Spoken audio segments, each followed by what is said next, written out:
Amigos, ¿cómo están? Bienvenidos a Proponiendo, el programa número 39.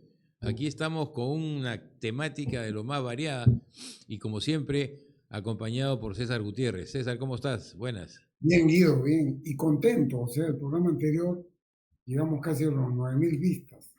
Así que vamos bien. Vamos a ver cómo nos rinde este programa que tiene mucha carne por analizar. Perfecto, perfecto. Y hablando de carne, empezaremos hablando de un tema que tiene preocupada a mucha gente, que es qué está pasando con el tipo de cambio, qué está pasando con el precio del dólar, porque el tipo de cambio es eso, es el precio del dólar en nuestro mercado, en el mercado peruano, ¿correcto? Porque si nos preguntásemos qué pasa con el dólar y estuviésemos en La Paz, Bolivia, la realidad sería totalmente distinta. Lo que sucede es que muchos colegas, para entender lo que pasa en el mercado peruano, se van a entender lo que pasa en el mercado internacional del dólar, es decir, una relación entre el dólar y otras monedas. Y cuando digo otras monedas me refiero al euro, me refiero al yen, me refiero a ese tipo de, a la libra esterlina. Ese es un mercado distinto al mercado nuestro. El mercado nuestro tiene sus propias características y eso es lo que importa analizar cuando estando en el Perú quieres saber qué pasa o qué va a pasar, sobre todo con el tipo de cambio, con el precio del dólar. En ese sentido, viene bajando y viene bajando fuerte. César, hemos llegado A a, 3.50 prácticamente. prácticamente a 3.50, ¿no? Entonces la pregunta es, primero, ¿por qué ha bajado lo que ha bajado? Y la segunda sería, ¿qué va a pasar a futuro? Que es lo que mucha gente quiere saber. Y El, sobre todo, más allá del ciudadano común y corriente, los exportadores, Guido, están están, padeciendo el incremento de precios y están perdiendo competitividad. claro que sí, y los importadores están felices porque están comprando más barato que nunca lo que traen de fuera, ¿no? Entonces, también hay eso que tomar en consideración. Ahora, ¿por qué ha bajado tanto? Bueno, básicamente porque si yo les dijese a ustedes, oigan, la cosecha de papa amarilla está extraordinaria y hay cualquier cantidad de papa amarilla en el mercado, todo el mundo sabría que el precio de la papa amarilla bajaría, ¿no es cierto? Cuando hay mucha oferta, baja el precio. O cuando hay mucha demanda, sube el precio. Eso es ABC del comportamiento del mercado. Bueno, en nuestro caso, en el Perú, tenemos un exceso de dólares que están ingresando a nuestro mercado. ¿Y por qué está ingresando tantos dólares? Bueno, por varias razones. La primera de ellas es que en lo que va del año, las exportaciones, es decir, los productos que el valor de lo que nosotros mandamos afuera y por el cual entran dólares en pago a eso que mandamos, se ha incrementado más allá del 25 y pico por ciento. O sea, tenemos un incremento en el valor de nuestras exportaciones muy grande. En segundo lugar, también importante, y eso está haciendo que acumulemos reservas. El Perú en este momento tiene reservas internacionales netas por más de 85.000 millones de dólares. Eso no hemos tenido nunca antes. Ojo, Somos la importante. envidia de Argentina. Claro, exacto, ¿no? En tercer lugar, la situación internacional ha generado temor en muchos peruanos e inclusive en algunos extranjeros que tenían su plata en Estados Unidos y que los vaivenes y los exabruptos del señor Trump no dan seguridad a esas personas. Y entonces muchos de ellos, visto que en el Perú la posibilidad de un nuevo Pedro Castillo es prácticamente nula o negativa, y que por más que haya 43 candidatos, probablemente ninguno vaya a proponer alguna medida desquiciada, esto está dando un nivel de tranquilidad y está haciendo que parte de esos dólares que fugaron aterrorizados en la época de Pedro Castillo, poco a poco están regresando. Y al estar regresando también incrementan la oferta de dólares en nuestra economía. Y finalmente, aunque ustedes no lo crean, esta baja del dólar produce más dólares. ¿Cómo así? Mucha gente que tenía su dolarito guardado bajo el colchón o en la cajita de las galletas de la abuela. Dicen, yo ya para qué los tengo, ya esto ya, ¿no? Me voy a deshacer de estos dólares. Mejor me paso a soles, que es la inversa de lo que ocurría antes, ¿recuerdan?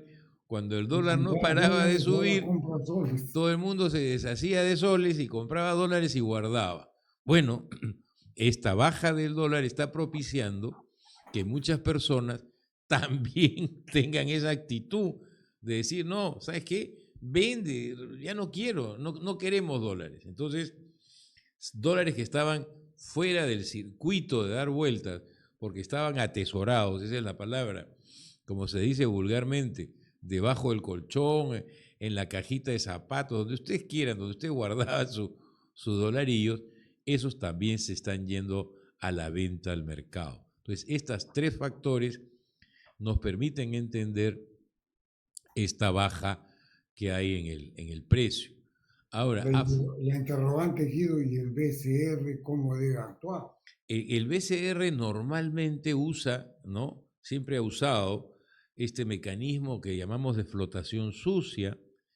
¿Por qué? Porque interviene para evitar que baje mucho comprando dólares e interviene vendiendo dólares cuando está subiendo mucho. O sea, el BCR lo que busca es suavizar la fluctuación, pero últimamente no ha tenido una participación agresiva para evitar que esto ocurra. Y eso sorprende a muchos e incomoda a otros tantos que, como tú muy bien dijiste hace un momento, son los exportadores, que se ven tremendamente afectados porque reciben mucho menos soles por los dólares que producen. Es decir, el señor que exportaba $10,000 en espárragos recibía 33,000 y pico, 37,000, ¿no?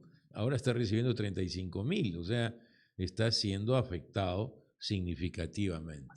Entonces, ese es el entorno de la situación actual. Pero ahora viene la pregunta de ¿y qué viene? ¿No? ¿Y qué viene? Y lo único que podemos decirles es que normalmente en un mercado especulativo como este, que es el del dólar, este es un momento bueno para comprar, porque que baje más de donde ya bajó, como dicen los expertos, es muy difícil. Lo más probable, en términos de teoría de probabilidades, es que empiece a subir. Y es un buen momento para comprar barato, ¿no? Y recuperar si en algún momento vendiste cuando estaba a la baja, ¿no? Y por otro lado, las posibilidades de que siga llegando plata de afuera, eso tiene un límite, ¿no? Que es la cantidad de plata que salió. Y en segundo lugar, sí, nuestras exportaciones están sólidas, están caminando bien, pero nuestra economía también se está reactivando un poquito y además las importaciones están baratas y entonces vamos a comenzar a importar más y al importar más salen dólares. Entonces va a tender a equilibrarse. Entonces nuestra perspectiva de aquí a fin de año, y es un riesgo tremendo el que estamos asumiendo, y lo asumo al 100%, ¿no? Es decir, probablemente no baje más y probablemente comience a subir muy lentamente, probablemente habrán escaloncitos y algunos serruchos de subida y bajada, pero vemos que la tendencia podría ser ir regresando no a 375 como estuvo antes de empezar esta bajada, pero sí podría estar alrededor del 360, 365 de aquí hacia fin de año. Esa es un poco la sensación y perspectiva que nos atrevemos a darle producto de esta cantidad de preguntas que nos hacen y que, bueno, nos vemos obligados a, de alguna manera, responder, César. Guido, y hablando justamente del componente exportador, boyante, que tiene que ver con el comportamiento del dólar, es una de las variables, hablemos del tema tomate y hablemos del tema aranceles de Estados Unidos. Me parece genial, dale. Mira, Perú exporta tomate a los Estados Unidos y compite con México y Canadá. A Perú le han impuesto un arancel de 10 y a México y Canadá 25. Ups, ahí hay Con una lo cual, oportunidad, no, ahí hay una Perú tiene oportunidad un clara, diferencial ¿no? de 15 a favor. Entonces, muy activa de exportación de tomates de Estados Unidos y genera también un incentivo a desarrollar actividades que antes no se desarrollaban, que es la irradiación de productos alimenticios, de productos agrícolas. Claro, Porque para entrar expliquemos, en Estados Unidos un producto agrícola requiere irradiación con cobalto. bueno, Aquí se expliquemos, tiene una corriente a favor de claro, desarrollar plantas y de proyectos en marcha. expliquemos un poco esto, ¿no? Estados Unidos establece una serie de medidas para arancelarias para productos frescos, para evitar que entre pegado a la cáscara de la fruta algún huevo de algún insecto que después se puede propagar allá, que se puede reproducir en sus mercados. Y entonces nos ponen lo que se conoce como medidas fitosanitarias para que esa fruta entre limpia. Una de esas fórmulas es la que acabas tú de mencionar, que es la irradiación con cobalto, ¿no es cierto?, a la fruta antes de ser embarcada. Ahora, eso está abriendo oportunidades, como tú bien dijiste. Cuéntanos cómo va eso, ¿qué sabes de eso? Bueno, hay proyectos a punto de iniciarse. El tema ya, proyectos de iniciarse de construcción, ¿no? La decisión está tomada Plantas para irradiar frutas. para irradiar, en principio, tomate, que es el Ya, promotor del proyecto del negocio del tomate. Ahora, excelente. el gran tema es el comportamiento de la autoridad, porque reglas para esto no lo hay. Ah, claro, no hay una historia Entonces, previa. claro, entonces, ¿qué ocurre? El asunto es, el cobalto lo traes, lo importas, y lo transportas hasta el centro de producción. Lo primero que van a decir, la seguridad del transporte, Claro. es un argumentado. Y en el centro de producción, Inclusive la manipulación en el puerto, ¿ah? claro, ¿cómo se llama? El llegar al centro de producción y tiene la actividad productiva, el cobalto está cubierto con una columna de agua que recircula, pero a un momento tienes que cambiarla. Y la pregunta es, ¿te van a decir que eso es un desecho radiactivo? ¿Qué te van a decir sobre eso? Ujú. Entonces, esa falta de normativa, creo que se trata de adecuar lo que existe. Pero hay un antecedente. En el Perú ya se importa cobalto, y hace más de 30 años. Utilizan neoplásicas. Entonces, el tema del transporte de cobalto, el supuesto desecho que podría producirse, ya hay una práctica, que es en enfermedades neoplásicas de los años 80. Ya. Entonces, creo que hay que adecuar la normativa. Ya miraba el nivel de produce por esa normativa del cobalto, y me parece que está en el sector salud, adecuarlo al sector producción. Y dime una Y cosa, también, la planta que tenemos de energía nuclear en Jicamarca, ¿trabaja con cobalto o no? sí, pero no en cantidades como para abastecer hospital. Es realmente lo que dicen, es una planta de reactor cero, Ya. prácticamente muy poca capacidad experimental. Ahí se quedó. La planta de Guarancal te refieres. Perdón, Guarancal, claro. Entonces, el tema es, hay que adecuar la normativa tomando como antecedente el tema médico, Claro, de ahora, todo el sector producción. por supuesto. Ahora, ahí hay una, no solamente en el tomate, yo alguna vez he escuchado que también el mango podría utilizar esa facilidad para irradiar el mango antes de que entre Estados Unidos, que Estados Unidos nos pone también una serie de limitantes y exigencias.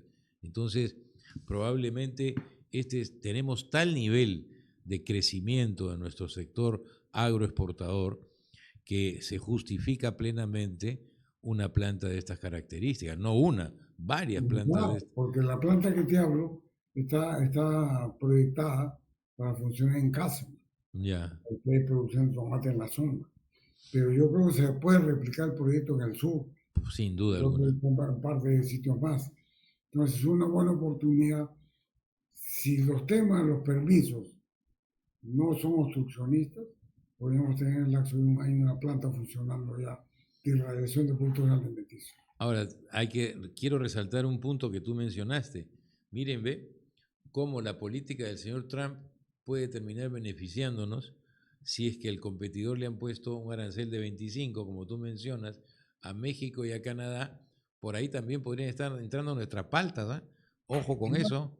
Y encima Las Paltas tiene un tema de estacionalidad favorable. Exacto. O sea que, señores, comiencen a echarle ojo a estos diferenciales de aranceles que está estableciendo Trump, que podrían abrir ventanas interesantes, por lo menos por el tiempo que duren, para mercados de productos peruanos. Bueno, hacemos un corte y regresamos. Y en este segundo bloque, ya que estamos hablando que perdemos procesos judiciales en Estados Unidos, vía la Municipalidad de Lima, acabamos de perder un proceso con Brookfield, $200 millones, vamos a mirar un poco el antecedente de Argentina, que es reciente. Que una jueza en Nueva York ha impuesto una sanción, no a YPF, el correlato es YPF, es al Estado argentino, nos está conminando al Estado argentino que entregue el 51% de la acción de YPF la petrolera a un grupo, sí, por deuda que se tenían, a un grupo que representa a un conjunto de abogados que compraron una creencia que tenían accionistas minoritarios de YPF Argentina en el caso principalmente de Vaca Muerta, que fue el gran despegue que tuvo Argentina el tema hidrocarburífero. Con eso, Argentina tiene el 51% estatal. Le está diciendo, entrégame la parte estatal, te lo estoy privatizando. O sea, es una, la decisión de la jueza. Es una jueza norteamericana privatizando el 51% de la empresa petrolera argentina. Y justamente, Guido, eso que está mencionando, hacer un debate en Argentina. ¿Cómo digamos, la jurisdicción argentina que está en el juicio de los Estados Unidos? ¿Por qué? Y claro, pues porque YPF cotiza en Nueva York. Ah, detallito. Entonces, lógico. Detallito. ¿Y qué sucedió? ¿No? Este es un problema de data antiguo, que bueno contar.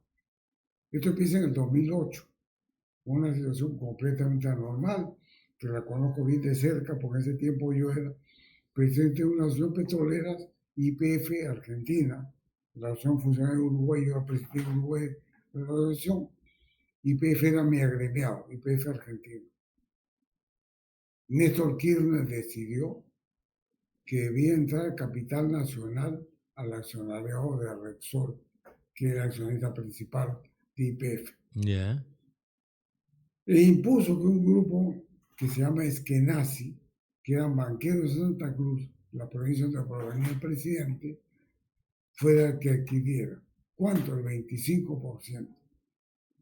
Entonces, la pregunta es, ¿tenían 25% para comprar? No tenían.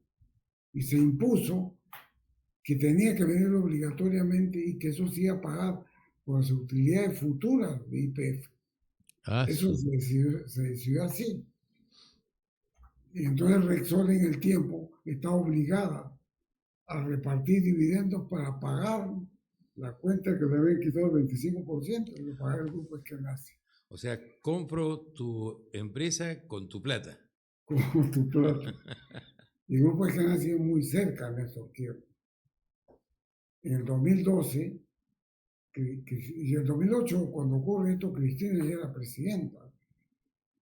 En el 2012 se encuentra Argentina con Vaca Muerta, que es un yacimiento de talla mundial. Y con Vaca Muerta, Cristina dice, ahora vamos a estatizar, esto es necesidad de utilidad pública. Y chao y Repsol.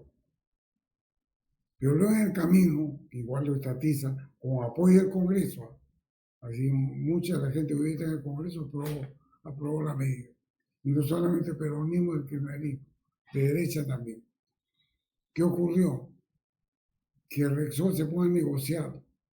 Como se pone a negociar, termina sacándole $5.000 millones a Argentina por sus acciones y se van. Y es un fastidio. Pero el grupo Petersen, que es el grupo que pertenece a Eskenazi, dice, ¿y yo? Mi 25, ¿cómo es? ¿Cómo se ha negociado?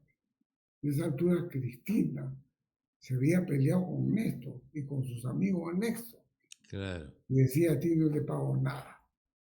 Chao, quédate ahí, sigue otro 25. Eso ha llevado a que este grupo le venda su creencia por 16 millones de dólares, su participación en YPF, a un estudio de abogados americanos. Cobradores legales. Claro, y estos americanos, el grupo Bulford se llama, estudio de abogados, o están reclamando 16 mil millones. Es el 51% que están pidiendo. Buen negocio. Y pido 16.000. Ese es el origen del problema. El tema es que Milei ha salido a criticar la decisión de Cristina y su ministro de Economía de la época, que era el señor Axel Kicillof, actual gobernador de la provincia de Buenos Aires. Pero lo critica tanto como diciendo, lo hicieron mal. Pero luego dice, pero voy a apelar. Yo creo que va a apelar la decisión de la jueza. Claro, va a apelar. Pero después de criticar todas las medidas que había tomado Kicillof y Cristina, no dice que estaba mal, que hicieron malas cosas. ¿Qué haces apelando si sabes que vas a perder? Claro. Y eso es lo que se tiene hoy en día. Yo creo que en la apelación también a perder. Y la prensa argentina comienza a hablar, es decir, siéntese a negociar. De repente llegamos a algo más salomónico. Claro. Aquí vamos a perder el 51% de la empresa, el 49% restante en privado. Privatización al 100%. Claro. Eso es lo que está viendo Argentina. Interesante. Pero hablando de apelaciones, de procesos perdidos, nuestra municipalidad de Lima está por un camino también parecido, ¿no? Está perdiendo varios procesos y ahora tiene la inauguración de este tren donado postergado. Es decir, el ministro de Transportes y Comunicaciones le está boicoteando la fiesta al alcalde de Lima, o estoy equivocado. No solo él, ¿no? Esta tarde se ha pronunciado ATU. La ATU también. ATU también, la Autoridad de Transporte Urbano, que tiene jurisdicción en Lima. Lo primero es un tema técnico, ¿no? La altura del puente, de los vagones y locomotoras no pasa por 3 puentes que llegan hasta Chosica. Aparentemente solamente podría funcionar entre Lima y Huachipa. Es un primer problema. Solo funciona. Más allá de Huachipa, los puentes no permiten el paso del tren porque son trenes altos, pues, ¿no? Son vagones altos. Ya empezó a escuchar voces de la municipalidad. Bajemos el nivel de la pista, apostando a eso. Es un chiste. Pero, digamos, el ministro de Transporte lo que está diciendo es, no, primero tenemos que regularizar la concesión con la empresa del señor Olachea. Claro. Y regularizar eso requiere una adenda contractual, pero el reconocimiento técnico de la operatividad y mantenimiento de los vagones, de la locomotora. El estado en que se encuentran, ¿no? Claro, le está diciendo, en mayo le comuniqué a la municipalidad que enviara esos documentos y de un plazo de 5 días hasta ahora no llega, se acabó junio. Aparentemente no hay las certificaciones necesarias para operar. Y ATU ha dicho que si eso no hay, ellos también están en desacuerdo con la operación. Lo más probable, venga López Aliaga a enfrentarse con el gobierno. La alianza con el gobierno como se rompe, ¿no? De Renovación Popular y del gobierno, que están unidos y están defensores, incluidos con Patricia Benavides.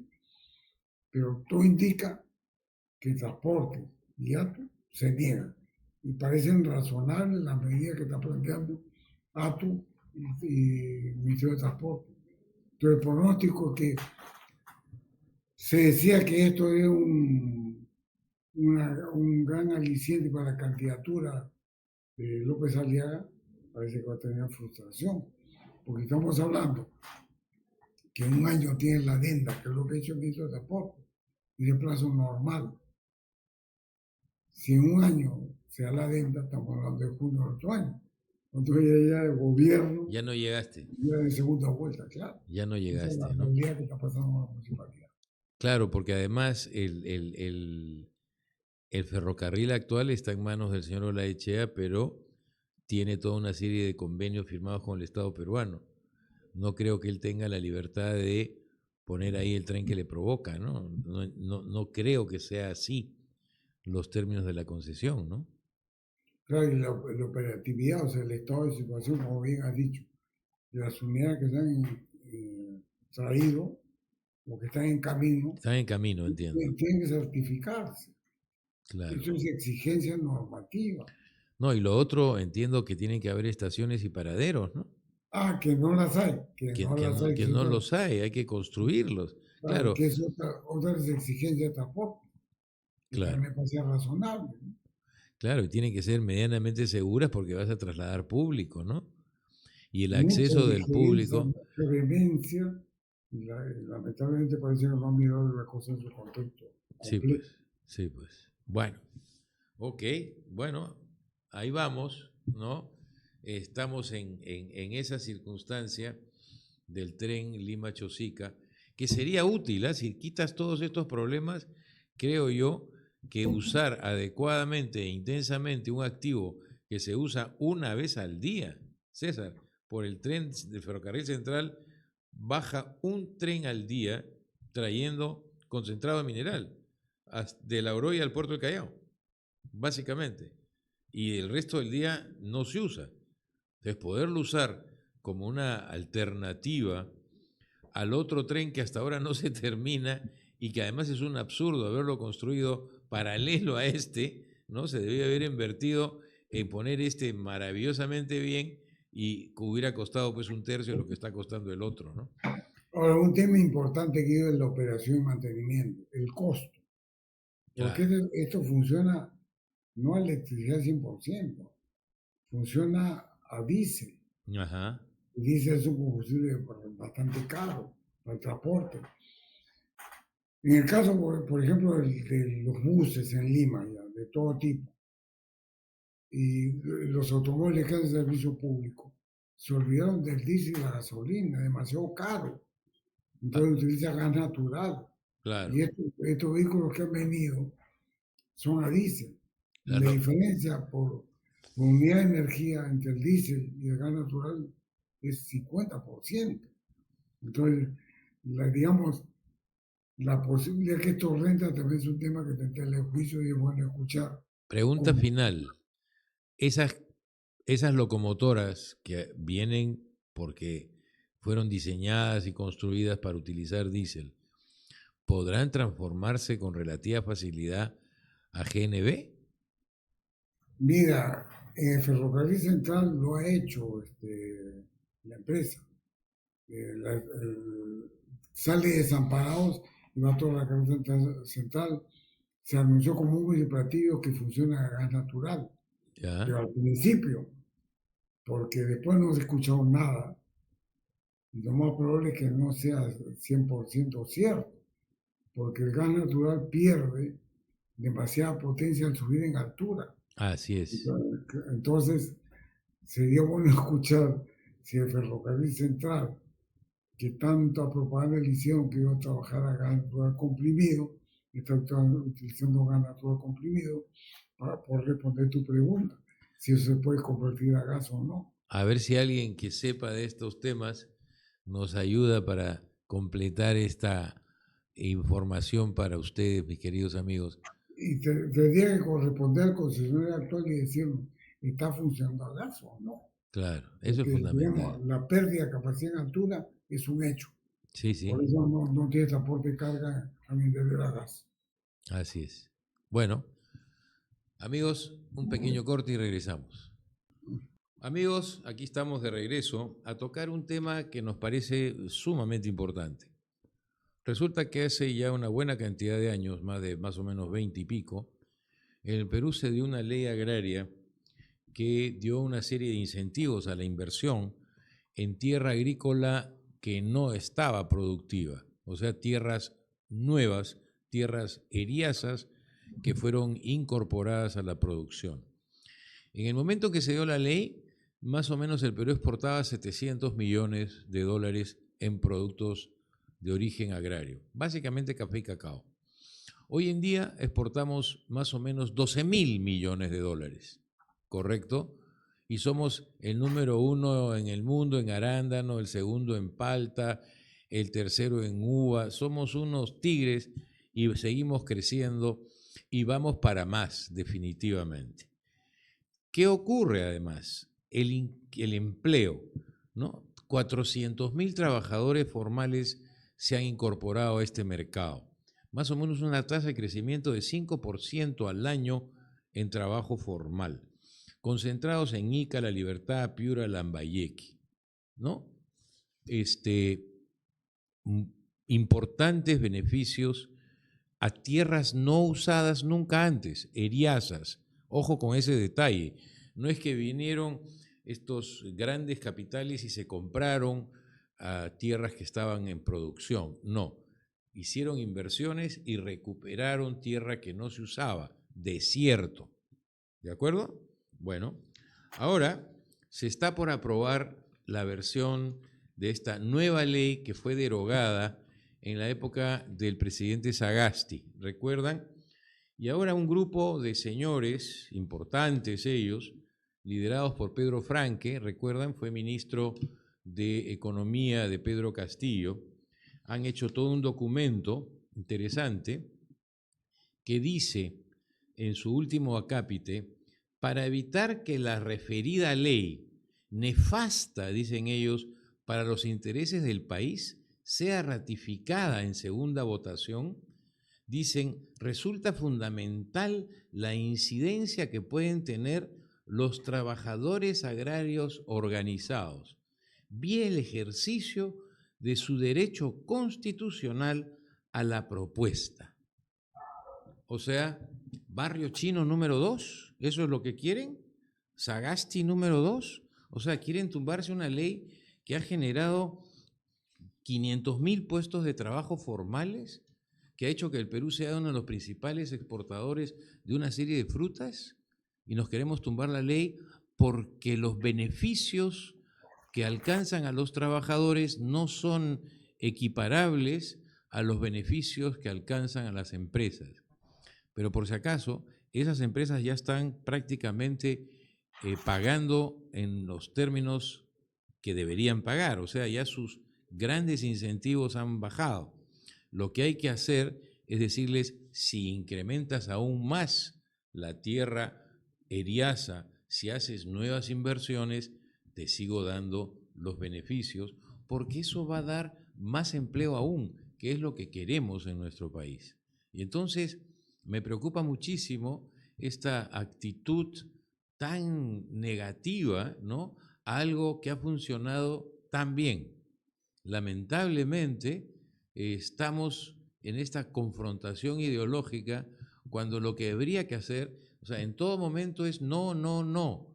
Señores, por favor, propongan qué debería tener la ley, propongan qué adicionales le ponemos, de repente qué porcentaje de la impuesto a la renta debería ir canalizado a quiénes y cómo generar más beneficios. Por ejemplo, escuelas y postas en las zonas de producción. O sea, sugieran, no se tumben una ley que funcionó, mejórenla. Ojalá tuviesen esa capacidad y no solamente destruir como se hizo con la ley anterior en el gobierno del señor Sagasti, ¿no es cierto? Guido, hay varios temas mezclados, ¿no? A ver, lo que hace Waldo Mendoza como ministro del gobierno de Sagasti es retirar ese beneficio del 20% impuesto a la renta, pero esos 29.5% que tenía el régimen normal. Exacto. Que yo creo que ya estuvo suficiente, ¿no? 20 años. Claro, como dice el tango, 20 años no es nada, aquí sí son algo, ¿no? No, y además, si quieres más, increméntame nuevas inversiones, increméntame nuevas tierras, da más empleo. Claro, si es que ha habido un círculo virtuoso con tu 20% durante un periodo. Exacto. Y has generado empleo y has crecido como de 1.000 a 12.000 en exportación, bienvenido. Pero lo nuevo, no lo antiguo. Claro, por supuesto. Ahora, el reclamo viene que se quiere aplicar lo antiguo. O sea, restituir lo que Sagasti quiere. Exacto, exacto. Entonces, eso es el Consejo Fiscal ha salido a protestar en contra de eso. Yo creo que lo correcto sería tuviera el mismo beneficio, pero para lo nuevo, no para lo antiguo. Además es muy fácil, César. Tomo una vista desde arriba, ¿cuántas hectáreas tienes sembradas? Ok, esas ya no siguen gozando del beneficio. Lo has gozado más de 20 años, ¿no es Y eso es cierto? mucho más fácil de identificar, muy fácil de Muy identificar. fácil. Hazme 500 nuevas y Y tienes te el doy el beneficio. beneficio de esos 500. Claro, si la cosa sería sencillísima. Claro. Y el segundo tema, Guido, el tema del régimen laboral. Ya, sueldo mínimo, empleo pleno es sueldo mínimo, no sé. El tema es que el sueldo mínimo aquí hemos hablado y generó como 300.000 vistas, que Exacto. vamos a subir el sueldo mínimo. Ahora, Los grandes empresarios, eso se resuelve también muy fácil, César, ¿eh? los agroexportadores se opusieron, son los más vociferantes contra el aumento del sueldo mínimo. De tal manera que esta izquierda lo llamó, los etiquetó no como agroexportadores, sino agroexplotadores. Ajá, Así, así los etiquetó. Es un tema también de poder flexibilizarse. por Si sube el supuesto. sueldo mínimo, acabas en la agroindustria, tampoco No, no. pues, lo Así, hemos pues, dicho acá más de una vez, defendiendo no solamente el salario mínimo, sino diciendo que ese salario mínimo debería ser un minimorum más arriba, por claro, supuesto. Pero hagamos una cosa también, César, ¿ah? Cuando tú tienes pleno empleo, como por ejemplo se ha dado en Ica, ya no puedes mantener el salario mínimo, porque tienes que claro. jugar a la ranche de la mano de obra. Y la única manera como te jalas mano de obra de la competencia es pagando más. Ojo con eso, ¿eh? No lo Claro. olvidemos de ese punto que es fundamental. Ahora, esa discusión está presente en lo que dice usted del barrio chino, que es una zona en Ica, el ingreso de Ica, Así es. formado por un conjunto de personas que han venido sobre todo de Huancavelica, es zona de conflicto. Pero también debe haber los agroexportadores, debe ser un poco también transigente en el tema del salario. Y también el tema de los impuestos, los beneficios, lo ponemos diciendo a lo nuevo, no a lo antiguo. Y Exacto. todos nos ponemos de acuerdo. Pero el ser irreflexivo, el ser sencillamente no me entran balas, es lo que está llevando a esta posición. No, Pero mis amigos, equivocado de los dos lados, César. Totalmente de acuerdo contigo y lo hemos dicho. Pero no tumbémonos la ley, ¿me entiendes? Ese es mi punto de vista. Porque entonces paramos, hagamos mejor ley, discutamos una ley mejor y todos los beneficios y los incentivos tienen que estar orientados a fomentar nuevas inversiones para que dentro de 5 o 6 años ya no hablemos de 10.000 millones y ya no hablemos de 400.000 puestos de trabajo formales nuevos, que hablemos pues de 800.000, de 1.000.000 de puestos de trabajo, y eso te aseguro que además va a jalar para arriba el salario, de todas maneras. claro, pero lo importante es eso, que el discurso que se dé del lado de las empresas también trate de ser conciliador, pues, Sí, a lo claro, nuevo bienvenido. No sea pues testarudo que quiero que al antiguo me lo restituya. En un momento que vas a quitar 9.5% sin de la duda. retención, eso no se puede tampoco. ¿No? No, no, Y yo ese, estoy totalmente de acuerdo contigo en eso y es algo que siempre lo hemos dicho en 1000 programas, de que esto tiene que aplicarse a para lo las nuevo. nuevas inversiones, para incrementar producción, para incrementar exportación, para incrementar empleo, para incrementar salario. Ese debería ser el norte de la nueva ley versión 2 de esta ley de promoción agraria, ¿no? Ahora ese llamado casi a la violencia, el derecho legítimo a la protesta. Mira, la única forma que el legítimo derecho a la protesta sensibilice a un cierto sector es la obstrucción de carretera. Sí, pues, Estamos llamando a la obstrucción de carretera. sin duda. Y los enfrentamientos del barrio chino han sido feroces, con muertos. Claro. Eso no sirve, no conduce a nada positivo, Claro. definitivamente. Bueno, señores, regresamos en un minuto. Guido, el tema telefónica, que dicho sea de paso, le aceptaron, le admitieron su proceso concursal ordinario en Perú y en Nueva York, Así es. lo cual es un logro para Telefónica y el grupo presidido por la señora José Luis Manzano.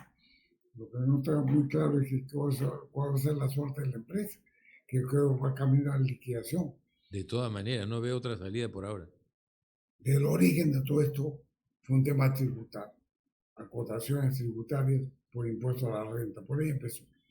Bueno, parece que SUNAT ya le gustó y ahora va vía Credicor. A Credicor le está diciendo, ustedes me den 1.500 millones de soles de impuestos. Nada más, Nada una más. pequeñez. Entonces Dios mío. Credicor dice, y lo que está haciendo la SUNAT es correr esta inversión. Bueno, acá lo necesitamos información. Porque está diciendo la SUNAT es, tus gastos no son los gastos que tú estás diciendo. Hay parte de los gastos que estás pasando que no deben considerar como costos. Por Ajá. ejemplo, tu utilidad es mayor. Y tu utilidad es mayor merece impuesto a la renta. Y eso tiene que explicar la SUNAT. De tener razón en buena hora. No, Pero si claro. estás callado, el BCP está imponiendo el discurso, o Credicor está imponiendo el discurso, que es un trato abusivo de la SUNAT.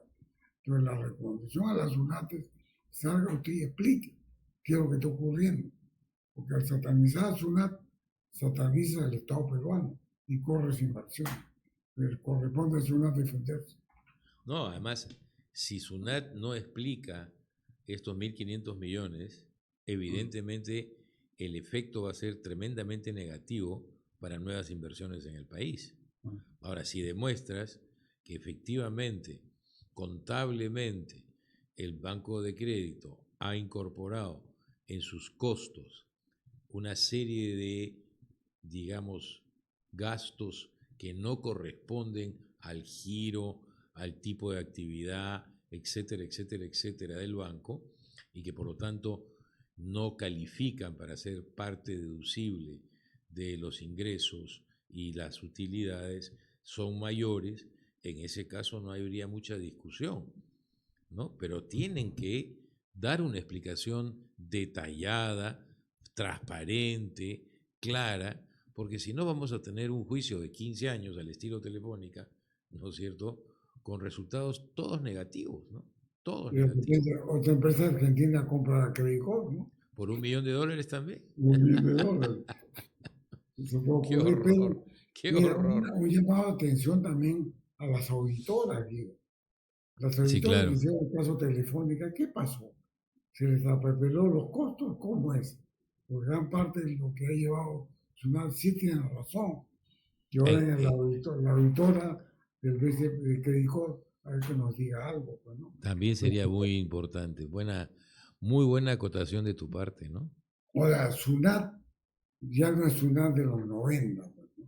Sunat en los 90 tenía a Estela y tenía luego a señor Revilla y tenía a Sandro Fuentes, que eran Sí, pues. voceros, confrontaban. Ahora no sabemos ni quién es jefe Sunat. Sí, pues No eso sé. es que va de la mano con el deterioro en los representantes del Estado, ¿no? Los ministros, los viceministros, los directores superiores, hemos ido perdiendo, digamos, cuadros, usemos esa Claro. palabra, ¿no? Y además, mira, cuando Sandro Fuentes hablaba, parecía verdad, pues no, porque hablaba con voz afónica y altisonante. Pero explicaba claramente el punto de vista de la versión del Estado. Entonces, ahora, lamentablemente, si preguntas cómo se llama el jefe Sunat, yo al menos no lo sé. Yo tampoco te confieso que peco de ignorante, pero no sé quién es ese señor. Bueno, oye, quería comentar algo. Hay un nuevo dispositivo que es la nueva ley de promoción turística. Y te cuento que, bueno, se requieren definitivamente impulsar ese sector. Y uno de los elementos que están proponiendo me toca el corazoncito, porque de alguna manera, allá en el año 90, propusimos en el CADE del año 90 justamente la creación de zonas francas turísticas. Y ahora ha reaparecido en la ley este concepto y entonces me siento un poco comprometido con el punto de vista y están saltando los mismos de siempre a decir que esto podría generar daño fiscal, ¿no es cierto? Porque se dan exenciones, exoneraciones tributarias en esas zonas francas turísticas. Y nuevamente decimos lo mismo que acabamos de decir para el caso de la ley agraria. Si tú permites que haya una zona franca turística alrededor de Machu Picchu, sería pues una salvajada sin nombre, ¿no es cierto? Pero si haces algo como por ejemplo hicieron los norteamericanos, que en medio del desierto de Nevada propiciaron una zona con beneficios tributarios, crearon Las Vegas. Las Vegas, ¿me Claro. entiendes? Entonces, o los mexicanos que tenían ahí una zona totalmente inutilizada y crearon Cancún. Y la Riviera Maya, Y la, 160 kilómetros. y la Riviera Maya, ¿se dan cuenta? O sea, usemos el cerebro, por favor, tratando de que las políticas fiscales de promoción, que normalmente incluyen exoneraciones, se apliquen para zonas que necesitamos potenciar, para zonas que están en cero, y entonces ahí generamos riqueza y no están dañando la caja fiscal, porque de ahí no salía un cobre partido por la mitad, porque no había actividad económica en la zona. Si vas a propiciar allí nuevas actividades, eso tiene un futuro. Que los primeros 5 años no cobres impuesto a la renta, en los siguientes 5 ya cobras un porcentaje importante, no la totalidad, ya estás ganándote alguito, pero además has generado empleo, has generado compras y ventas, o sea, IGB, has generado un montón de actividades importantísimas para un sector que necesitamos impulsar a gritos, que es el turismo. Tenemos muchos más atractivos turísticos que Colombia o que Chile, y ellos tienen más turistas que nosotros. O sea, seamos realistas y seamos claros de que necesitamos urgentemente una política de este tipo. Inclusive la ley posibilita, dentro de la ley están, por ejemplo, mecanismos para hacer internamiento temporal de aviones, de helicópteros, de naves intermedias, que tanto requiere un país como el nuestro para movilizar justamente turistas. Eso es importante. Démosle facilidades a las compañías que transportan personas que vienen a nuestro país y que puedan ir en las mejores condiciones de seguridad, permitiendo que el equipamiento sea de última generación. Yo he volado, no sé si te ha ocurrido a ti, en las líneas de Nazca y No, las avionetas. no me he atrevido a tanto. Yo me he atrevido y es un Cocharca José Leal esas avionetas Bueno, y se han caído más de una vez varias y ha sido penosísimo lo ocurrido porque siempre el efecto en el país de origen de esos turistas es nefasto para nuestro turismo. Entonces, por favor, pensemos en esos términos, no seamos tan fiscalistas. Entiendo la preocupación por el déficit fiscal. ¿Cómo no lo vamos a entender si acá lo llamamos la atención todo el tiempo? Pero estas son herramientas para promover en zonas donde el turismo necesita reactivarse. Nazca es un buen ejemplo, Guido, ¿no? Por el tema de los aviones. Claro, Mira, el caso de los aviones crea una distorsión en el mercado de combustibles. Tú claro. sabes que se utiliza un combustible que se llama gasolina 100 LL, que está prohibida ya en gran parte del mundo y se Imagínate. tiene que importar donde no está prohibido, porque son avionetas completamente antiguas que utilizan un combustible ya prohibido. Casi son avionetas a carbón. Claro. Dios santo, pues. No, no O puede ser. la otra cosa, Cadal, por ejemplo, que tiene Claro. mucha historia. Está abandonado Cadal. Y mucha gente que viene a Cadal está en medio de la nada, ningún incentivo. No, sí, pero imagínate, vas a las lomas de la Chay, que también es un microclima especial con características especiales. Ahí se encontró el germoplasma del tomate a nivel mundial. Tienes para hacer 1000 cosas. Oye, no hay un baño decente, no hay una infraestructura, no hay... Oye, me quiero quedar a dormir en la Chay. No, no, no, no hay dónde. Ni siquiera pues un sistema de unos bungalitos, no, nada. Entonces hay que dar incentivos para que haya gente que invierta dentro del marco de lo razonable, dentro del marco del cumplimiento con la ley y con los estándares de ecología, etcétera, etcétera, etcétera, y de diseño, por favor, ¿no? También eso es importante, porque me han destruido Chivay, por ejemplo, que era tan lindo, un pueblo andino, ahora lo único que tiene es neón y aluminio, ¿no? Espantosamente dañado, estéticamente me refiero, pero digamos que esas cosas son fundamentales. Por favor, razonemos juntos y saquemos una ley o saquemos leyes que promuevan. Eso es lo importante. Hay mucho talibán, pues, ¿no? Hay mucho talibán de una disciplina fiscal de algo que no existe. O sea, Sí, vengan claro. a sacar la disciplina fiscal donde no existe recaudación. De eso hablo. Bueno, hasta Y aquí llegamos. finalmente, Guido, para terminar, Dime. el tema de la semana, pues, Uy. la muerte Uf. del Sí. señor, Castro. así es. Cosa complicada, ¿no? Porque se ha prestado, José Miguel Castro, se ha prestado por 50.000 especulaciones, la han mandado matar, lo han callado, se puede usar o no se puede usar el tema del juicio. Y lo único que produce esto es cero credibilidad en los abogados penalistas. La opinión está dividida, se puede o no se puede usar las declaraciones que hizo en su oportunidad contra Susana Villarán en el juicio, es el tema de fondo. Y he escuchado de las dos veredas, una anti-Villarán y otra pro-Villarán. Y la verdad ya no sé por dónde va la realidad. Mi impresión es que con lo declarado y que hay ruta del dinero, en el caso de Villarán, se puede usar en el juicio.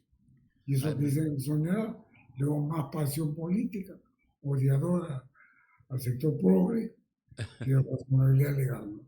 César, yo escuché a la señora Villarán reconocer sus pecados en un programa del señor Lúcar. Dijo, sí, Exitoso. aceptó. Entonces yo ya no sé qué tanto discutimos, ¿no? Si la señora reconoció sus delitos, tal cual. Entonces no hay mucho más que discutir.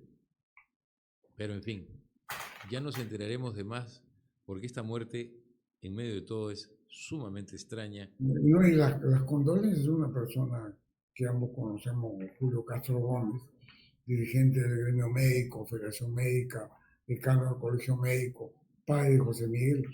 Y la verdad es que han hecho trizas a la familia haciendo política sobre un muerto. Es una especie inapropiado. Totalmente, totalmente. Una lástima. Bueno, nos vemos la próxima semana, Cecitar. La próxima nos ha amenazado, Guido, que viene José Salardi, Uy, el próximo día 8. uy. Vamos a tratar economía, tu programa. Nos va a tener que contar cómo fue, por qué fue, dónde fue el ataque que recibió y de alguna manera las consecuencias de ello, ¿no? Va a ser sumamente interesante. Demos la bienvenida para la próxima semana a Pepe José Salardi. Salardi. Así ¿Listo? es. Listo, Bueno, Guido. Nos vemos la próxima semana. cuídense Chao. mucho. Chao.